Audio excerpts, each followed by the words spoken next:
uridat alayyal umamu, dinampakkan padaku umat-umat. Disebutkan dalam riwayat yang lain, yaitu tatkala Isra Mi'raj. Tatkala Isra Mi'raj, Rasulullah SAW diperlihatkan masa depan. Rasulullah SAW melihat ada sebagian wanita di neraka jahanam, ada seorang disiksa karena menyiksa kucing, ada seorang banyak. Rasulullah SAW melihat tentang masa depan. Di antara yang diperlihatkan kepada Nabi tatkala Isra Mi'raj tentang umat-umat yang akan dikumpulkan pada hari kiamat kelak. Kata Nabi SAW, uridat alayyal umamu, ditampakkan padaku umat-umat, seluruh umat-umat bersama nabi-nabi mereka. Fara'aitun nabiyya wa ma'ahu rajulu wa ma'ahu rahtu, maka aku melihat ada seorang nabi, pengikutnya cuma ar-rahtu. Ar-rahtu dalam bahasa Arab itu bilangan 3 sampai 9. Entah 7 orang, entah 8 orang, entah 6 orang. Saya melihat seorang nabi, pengikutnya beberapa orang, gampangannya demikian. Wan nabiyya wa ma'ahu rajulu wa rajulani, dan aku melihat seorang nabi, pengikutnya cuma 1 orang dan 2 orang. Subhanallah, ada nabi pengikutnya cuma 1 orang, ada nabi pengikutnya cuma 2 orang. Yang lebih parah kata Nabi SAW, wan nabiyya wa laisa ma'ahu ahad, ada seorang nabi tidak ada pengikutnya sama sekali, dia jalan sendirian.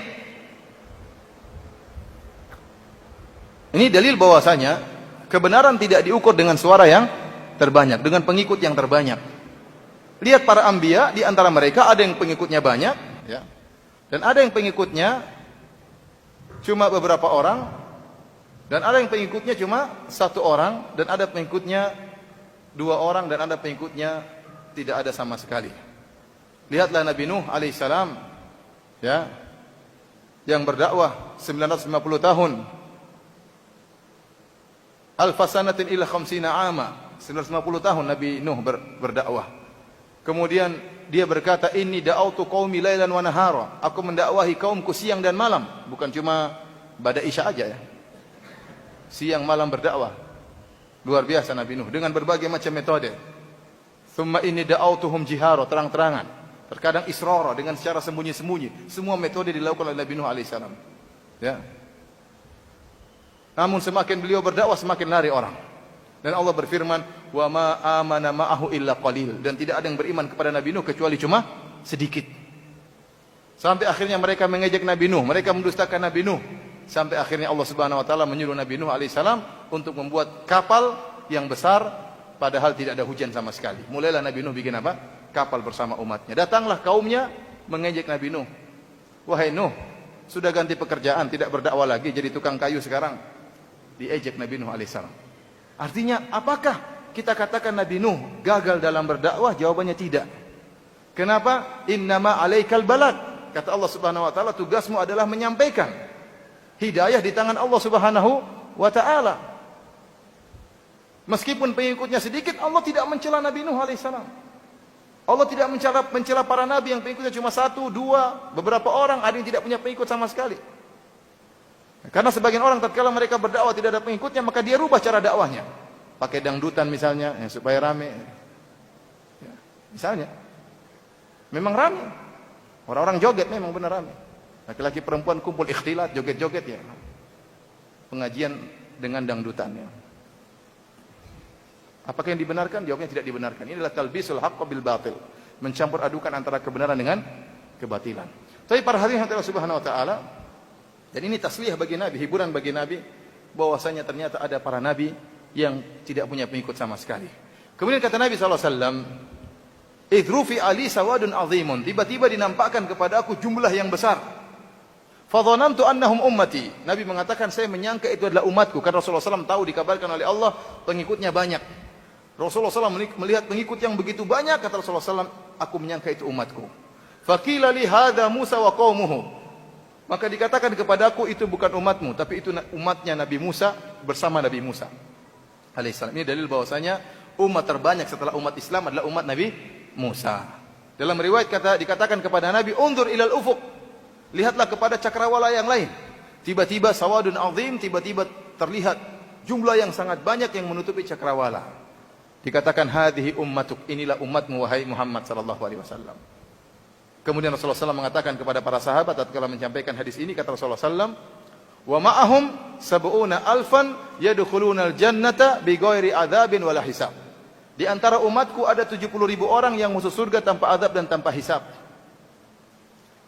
Thumma Nahadha fadakhala manzilahu. Setelah Rasulullah SAW sampaikan kepada para sahabat, di antara umatnya ada 70.000 orang masuk surga tanpa hisab dan tanpa adab, Rasulullah SAW bangkit dari duduknya, lantas beliau masuk dalam rumahnya. Fakhadhan nasu fi ulaik. Setelah Rasulullah SAW masuk dalam rumahnya, mulailah para sahabat bercengkrama di antara mereka, berdiskusi, siapa sih 70.000 orang tersebut? 70.000 orang banyak atau sedikit? Banyaklah daripada 20. Tapi sangat sedikit, sangat sedikit. Untuk bayangkan kaum muslimin yang pernah hidup sejak zaman Nabi Muhammad SAW 1400 tahun yang lalu, yang pernah hidup, yang sekarang sudah meninggal, yang sedang hidup sekarang berapa saja? Yang sedang hidup sekarang berapa kaum muslimin? Ada 1 miliar enggak? 2 miliar? 1, berapa jumlah kaum muslimin sekarang? 1, berapa? 1,5? Mungkin kira-kira 1,5 miliar. Belum yang akan hidup. Kalau digabungkan 70.000 sangat sedikit. Memang karena mereka ini orang-orang spesial yang masuk surga tanpa adab dan tanpa hisab. Maka berbincanglah orang-orang tatkala itu, siapakah 70.000 orang ini? Faqala ba'dhum, ada yang berkata, fala'allahumul ladzina sahibu Rasulullah. Bisa jadi 70.000 orang tersebutlah orang-orang yang merupakan sahabat Nabi, yaitu sahabat pertama, kaum Muhajirin, kaum Ansar, sahabat Nabi. Karena mereka tahu kedudukan para sahabat Nabi yang telah berjuang, meninggalkan harta, meninggalkan tanah kelahiran mereka, meninggalkan kampung halaman mereka demi untuk menolong Nabi SAW, demi untuk menolong Allah Subhanahu Wa Taala. Mereka tahu kedudukan para sahabat Nabi SAW. Kemudian ada yang mengatakan fala'allahumul ladzina wulidu fil Islam wa lam yusyriku billahi syai'a. Mungkin 70.000 orang itu adalah orang-orang yang sejak awal lahir dalam kondisi Islam, kemudian tidak pernah berbuat syirik sama sekali. Wa dzakaru asya'a. Lalu mereka sebutkan tafsiran-tafsiran yang lain. Fa kharaja alaihimun nabi sallallahu alaihi wasallam, maka Nabi keluar dari rumahnya, fa akhbaruhu, maka mereka kabarkan kepada Nabi, ya Rasulullah, kami tadi berdiskusi tentang siapa 70.000 orang tersebut. Maka Nabi SAW menjelaskan siapa 70.000 orang tersebut. Siapakah 70.000 orang tersebut? Kata Rasulullah SAW, humul ladzina la yastarqun, wa la yaktawun, wa la yatatayyarun, wa ala rabbihim yatawakkalun. Mereka adalah orang-orang yang tidak pernah minta untuk diruqyah. Mereka adalah orang-orang yang tidak pernah berobat dengan menggunakan besi yang dipanaskan, pengobatan kai. Mereka adalah orang-orang yang tidak pernah bertatoyur, yaitu mengkait-kaitkan nasib sial dengan sesuatu yang dilihat, dengan sesuatu yang didengar, dengan angka tertentu, dengan bilangan tertentu, dengan hari tertentu, dengan tahun tertentu, dengan bulan tertentu. Wa ala rabbihim yatawakkalun, dan mereka bertawakal kepada Rabb mereka. Jadi 4 sifat yang disebut oleh Nabi tentang 70.000 orang yang masuk surga tanpa adab dan tanpa hisab. Faqama Uqasyah bin Mihsan. Berdirilah seorang sahabat bernama Uqasyah bin Mihsan. Dia mengatakan, ya Rasulullah, ud'ullaha an yaj'alini minhum. Ya Rasulullah, doakanlah aku kepada Allah agar aku termasuk mereka. Kata Nabi, anta minhum. Kau termasuk dari 70.000 orang. Oleh karenanya kita katakan Uqasyah pasti masuk surga tanpa azab dan tanpa hisab. Coba kalau kita hadir tatkala itu, kita, ya Rasulullah, saya juga. Ya Rasulullah, saya panitia ya Rasulullah. Saya ustaz ya Rasulullah. Kita memang ada, Rasulullah sudah meninggal, sudah selesai urusan. Faqama rajulun akhar, setelah Uqasyah dikatakan oleh Nabi, kau termasuk dari golongan mereka, dan benar Uqasyah akhirnya mati syahid. Dan ini sudah jelas masuk surga tanpa azab, tanpa hisab. Faqama rajulun akhar, berdiri seorang laki yang lain, kemudian dia berkata, ya Rasulullah, ud'ullaha an yaj'alani minhum. Ya Rasulullah, doakan saya juga agar termasuk dari 70.000 orang tersebut. Maka Rasulullah SAW mengatakan, sabaqaka biha Uqasyah. Kamu sudah kedahuluan Uqasyah. Kamu sudah kedahuluan apa? Uqasyah. Dan ini menunjukkan cerdasnya Nabi SAW. Hadis ini riwayat Al-Imam Al-Bukhari dan Al-Imam Muslim. Hadis sahih. Kenapa saya katakan Rasulullah SAW cerdas? Ya, karena Rasulullah SAW menjawab dengan jawaban yang tidak menyinggung hati orang yang minta tadi. Coba kalau Rasulullah SAW mengatakan, ya kamu juga. Satu lagi, ya Rasulullah saya juga. Ya kamu juga. Satu lagi, ya Rasulullah saya juga. Kamu tidak, waduh. Coba, mutung bisa jadi apa? Coba, kamu tidak. Kira-kira mutung atau tidak mutung? Kasihan. Maka Rasulullah SAW menutup pintu celah. Jangan sampai ada orang yang tidak termasuk 70.000 orang kemudian mengatakan saya juga Rasulullah. Supaya tidak ditanya-tanya lagi, maka Rasulullah SAW tolak dengan cara yang halus. Kata Rasulullah SAW, sabaqaka biha Uqasyah. Kamu sudah kedahuluan siapa? Uqasyah. Ini cara jawaban Nabi yang sangat halus. Dan ini mengingatkan saya kepada Syekh Abdul Razak hafizahullah taala. Suatu hari Syekh Abdul Razak mengisi pengajian. Dan biasa tatkala pengajian ada qari'nya, ada yang baca buku kemudian Syekh jelaskan. Satu hari yang baca buku ini bacaannya amburadul, nahwunya enggak benar. Bacaannya salah ya. Sering salah. Yang harusnya fathah di dhammah, yang harusnya dhammah di fathah. Dan dalam bahasa Arab itu kalau dirubah fathah atau dhammah bisa merubah makna. Bisa merubah apa? Makna. Kalau saya katakan daraba Muhammadun Zaidan, artinya Muhammad sekarang dhammah, berarti dia subjek. Muhammad mukul Zaidan, Zaidan itu fathah, berarti dia maf'ul objek. Muhammad mukul Zaid. Tapi kalau saya baca terbalik, daraba Muhammadan Zaidun, berarti Muhammad dipukul oleh Zaid. Bisa berubah makna. Dan ini pengaruh dalam bahasa Arab. Nah, orang ini baca salah-salah, harokatnya keliru-keliru, kita yang dengar gelisah. Tapi Syekh biarkan bacaan pertama. Kemudian Syekh jelaskan. Kemudian dia baca lagi, salah-salah lagi. Syekh biarkan lagi. Setelah Syekh ceramah kedua kali atau ketiga kali, kata Syekh, ganti yang lain. Ganti yang lain. Orang ini mungkin tersinggung kan? Ganti yang lain. Kok disuruh ganti? Maka datanglah orang kedua. Bacaannya bagus, tidak ada salahnya.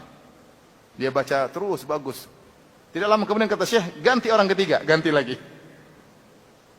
Dan terus ganti orang keempat. Jadi sehingga yang pertama tidak tersinggung. Seakan-akan disuruh ganti-ganti baca. Padahal supaya yang pertama diganti. Ini namanya menegur tapi menjaga apa? Perasaan. Tapi para hadirin Allah Subhanahu wa taala, kita kembali kepada hadis ini ya.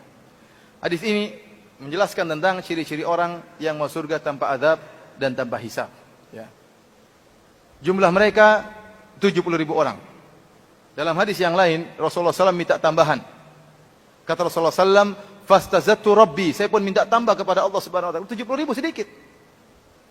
Maka Allah beri tambahan. Kata Nabi sallallahu alaihi wasallam, "Fazadani ma'a kulli alfin sab'ina alfan wa thalathu hatayatin min hadayati Rabbi." Maka Allah pun beri tambahan kepada Nabi sallallahu alaihi wasallam, maka setiap 1.000 orang dari 70.000 orang tersebut bisa narik 70.000 orang. Ditambah dengan 3 kelompok manusia yang Allah tambah. Yang kita tidak tahu satu kelompok berapa jumlahnya. Sekarang saya tanya sama antum, berarti berapa jumlah total yang masuk surga tanpa azab dan tanpa hisab? Sekarang setelah Rasulullah SAW minta tambahan. Setiap 1.000 bawa 70.000. Berarti berapa jumlahnya? Pakai kalkulator aja, jangan susah lama-lama. Coba pakai kalkulator coba. Berapa? Berapa itu? 70.000 kali 70.000 kali berapa? Berapa? Kebanyakan 70 juta. Berapa rumusnya? 70.000 kali setiap 1.000 bawa 70.000. Berarti 70.000 kali 70. Kebanyakan. 70.000 kali 70. Ingat, setiap 1.000 bawa 70.000. Berarti 70.000 kali 70. Benar atau tidak? Salah, 70.000. 70.000 kali 71. Yang satu pertama kok nggak dihitung 70.000 pertama, paham? Sudah paham sekarang? Makanya belajar. Jadi jumlahnya sekarang antum kali, sekarang 70.000 kali 71 berapa? Coba. Berapa? 4 juta. 4.970.000, lumayan. Masih ada kemungkinan kita. Masih ada kemungkinan. Berdoa kepada Allah, semoga kita termasuk dari orang-orang yang masuk surga tanpa adab dan tanpa apa? Hisab. Amin ya rabbal alamin. Tapi para hadirin yang telah subhanahu wa ta'ala.